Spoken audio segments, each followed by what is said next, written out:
Now, more on the latest building collapse in New York. You might have heard a few moments ago, I was talking about the Salomon Brothers building collapsing.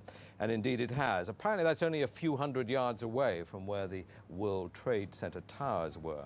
And it seems that this was not a result of a new attack. It was because the building had been weakened during this morning's attacks. We'll probably find out more now about that from our correspondent, Jane Stanley. Jane, what more can you tell us about the Salomon Brothers building and its collapse?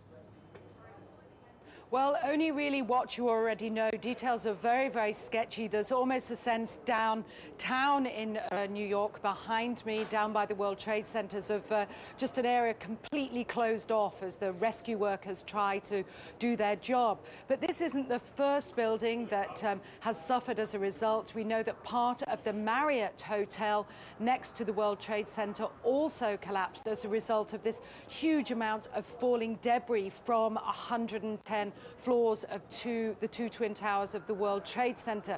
As you can see behind me, the Trade Center appears to be still burning. We see these huge clouds of smoke and ash, and we know that behind that there's an empty piece of what was a very familiar New York skyline, a symbol of the financial prosperity of this city, but completely disappeared now, and New York is still unable to take on board what has happened to them today.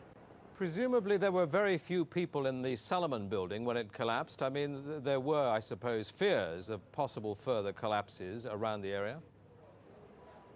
That's what you would hope, because this whole downtown area behind me has been completely sealed off and evacuated, apart from the emergency workers. That was done by the mayor, Rudy Giuliani, much earlier today because of, course, the dreadful collapse of the Twin Towers of the World Trade Center.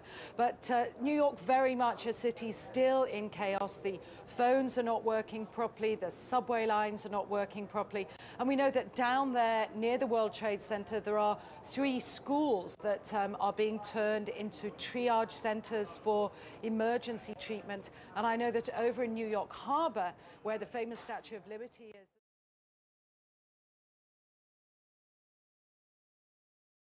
Jane, I think many of us, when we heard the news, perhaps on the radio earlier today, were completely flabbergasted by it and just couldn't comprehend it. I mean, it almost sounded too far-fetched. I was wondering what it's felt like for you being in Manhattan. Well, unfortunately, I think we've lost the line with Jane Stanley in Manhattan. Perhaps we can rejoin her and follow that up later.